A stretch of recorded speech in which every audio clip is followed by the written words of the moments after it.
You're sitting quietly. Nothing is happening. Maybe you're drinking coffee, staring out a window, doing something completely ordinary. Then a memory hits. A moment you were humiliated. An argument that went too far. Something you've wished 1,000 times you could erase. And immediately, your heart beats faster. Your hands tremble slightly. Your breath goes shallow. Your body responds as if it's happening right now, even though it was years ago. You ask yourself, is something wrong with me? Why can't I just let it go? Why does everyone else seem fine while I'm still stuck here? The answer isn't about willpower. It lives in a truth that modern neuroscience and ancient spiritual traditions have both seen for a long time, but almost none of us have ever been told directly. And here's the thing, there is one specific moment inside the journey of a bad memory, one window that if you understand it, everything changes. I'm going to save it for the end, and honestly, it might change the way you see yourself forever. Have you ever noticed, same event, but the second time you remember it, your body reacts more intensely than the first time it actually happened? Be honest, there are memories you've processed in your head dozens of times, and yet every time they return, it still feels like touching an open wound. Most people think memory works like a video file. You press play, watch it, then close it. The emotions attached are just an echo fading naturally over time, like the last reverberation of a sound dissolving into silence.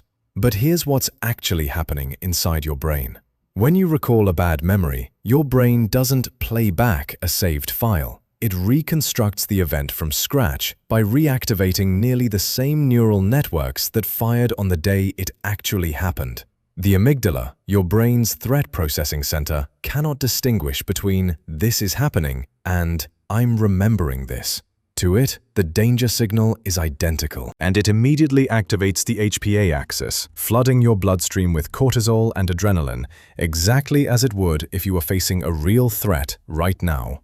A 2018 study from Harvard University, published in Nature Neuroscience, found that when participants simply thought about a past stressful situation, their physiological responses, heart rate, cortisol levels, sympathetic nervous system activation, were nearly indistinguishable from when they were experiencing actual stress. Not similar, nearly identical. From your brain's perspective in that moment, it has no concept of "that's over." It only has two states, safe and not safe. A bad memory, with its emotional charge still fully intact, is the most convincing evidence your brain has that the danger is still real. So it does exactly what it's supposed to do. It sounds the alarm. Your heart doesn't race because you're weak. Your heart races because your brain is protecting you from a threat it genuinely believes is present, using the only data it has. Have you ever tried to think positively about something painful and completely failed? Be honest. You understand the logic. You tell yourself, "That's over, I'm fine, it's not worth carrying anymore." But your body won't listen. Your shoulders stay tight. Your stomach still clenches. Your heart still skips when the memory arrives. Many people believe that to heal a bad memory, you just need to work through it. Mentally analyze it carefully, understand the causes, forgive whoever was involved, then move forward. Make the mind strong enough and the emotions will follow. But here's what's actually happening, and it explains why that approach so often fails. Neuroscientist Bessel van der Kolk spent over 30 years studying this. In his landmark work, The Body Keeps the Score, 2014, he demonstrated that traumatic memory is not stored primarily in the thinking cortex, where language and reason operate. It's stored in the autonomic nervous system, in muscle tissue, in visceral reflexes, in the pattern of your breath.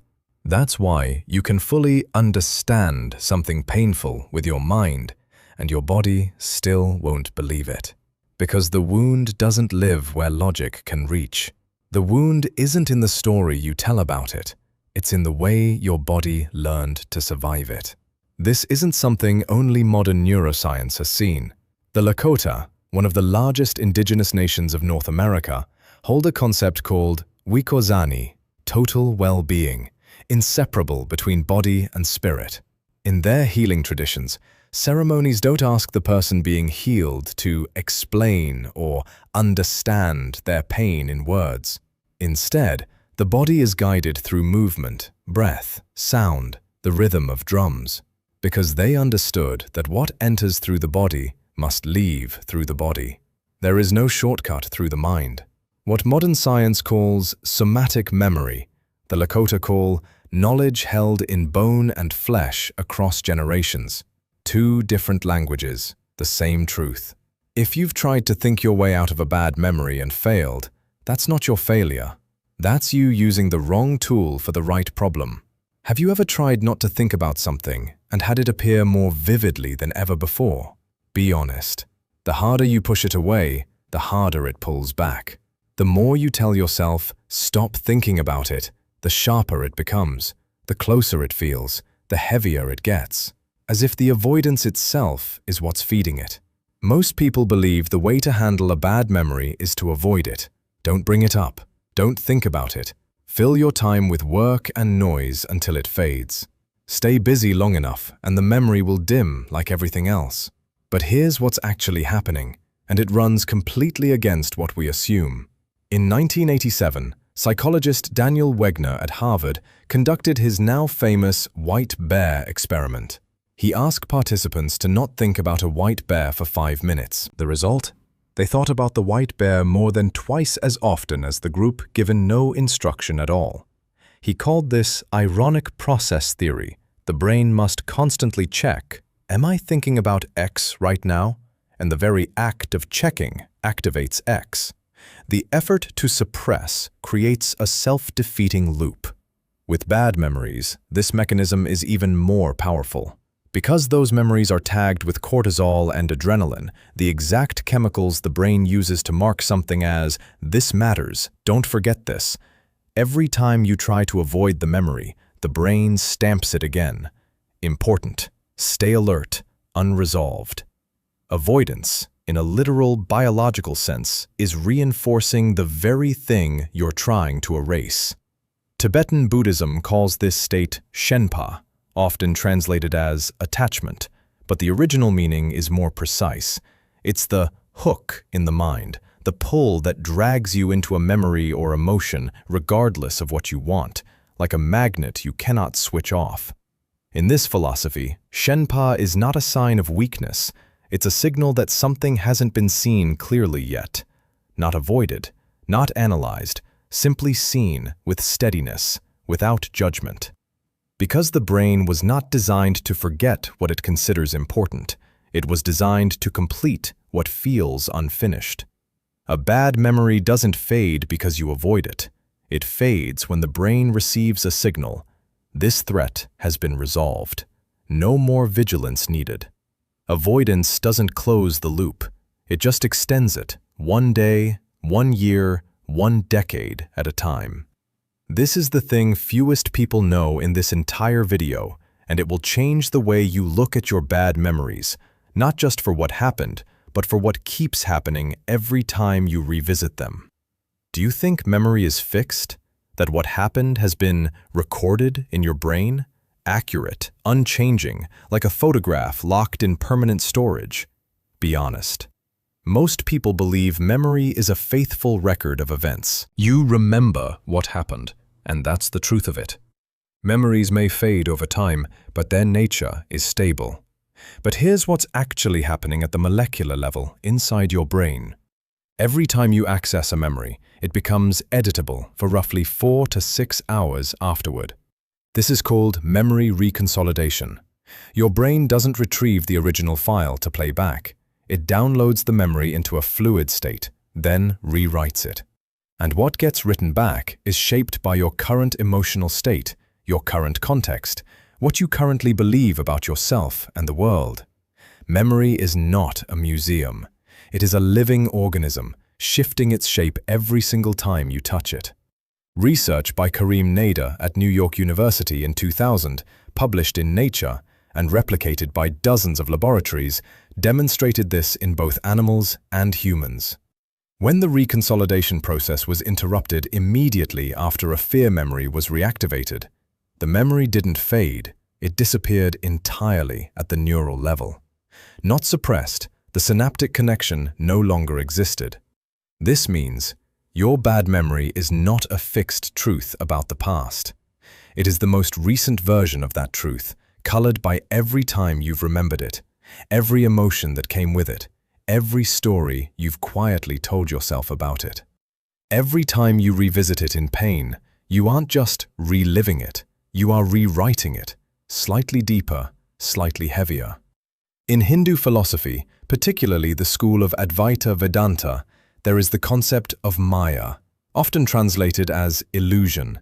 But the deeper meaning is this: what we perceive is not absolute reality.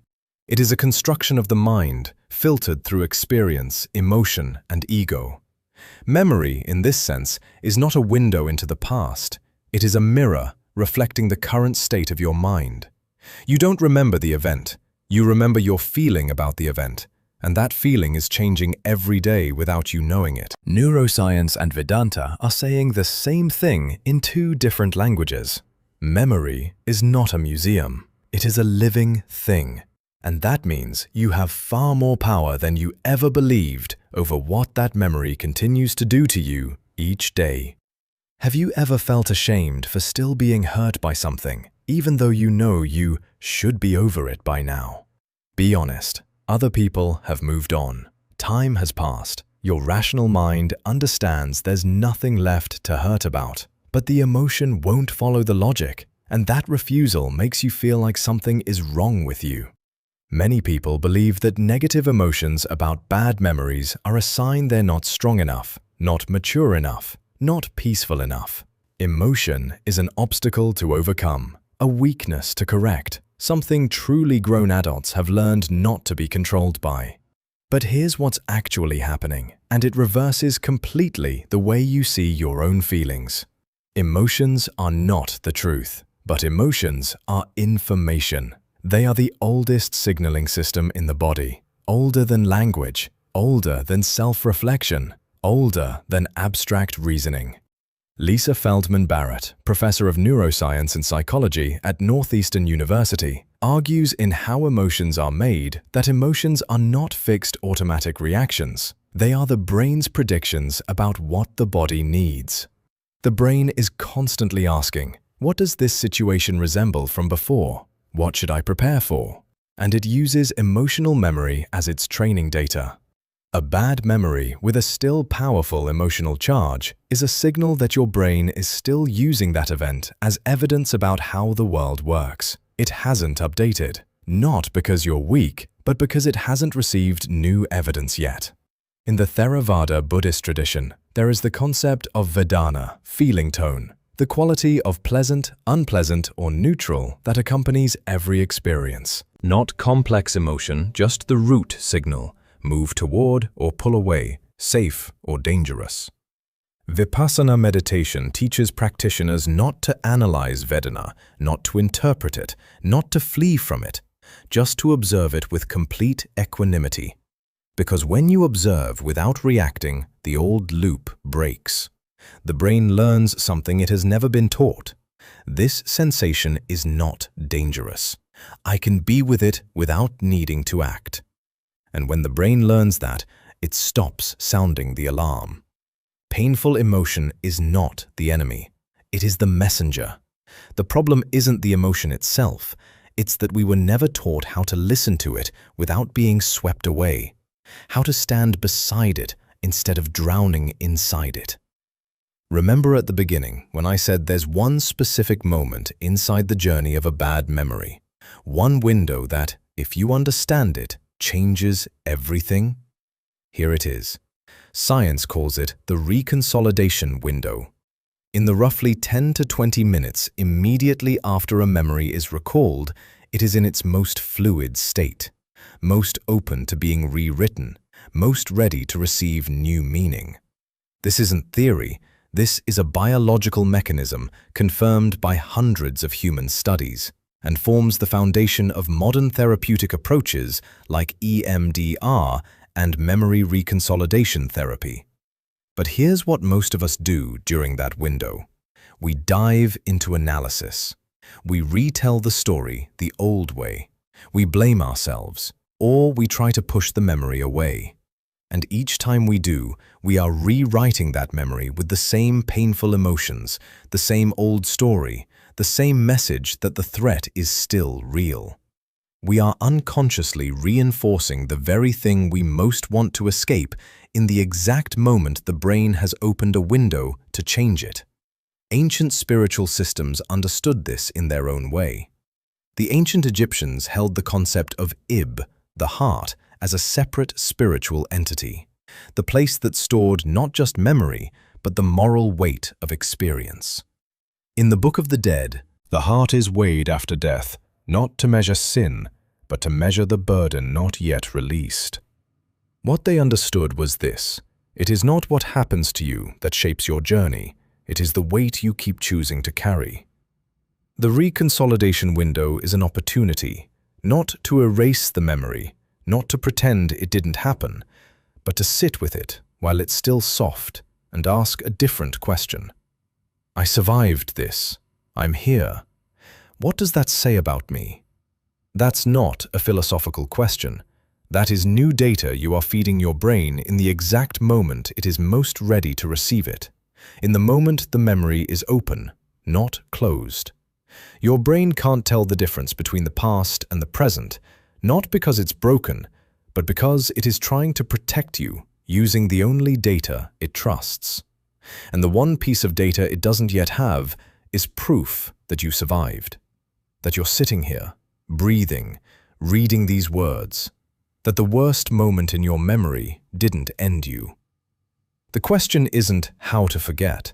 The question is, the next time that memory comes back, which side of it will you stand on? Pulled under, or standing beside it, watching it soften, remembering that you already walked through it once. And you did.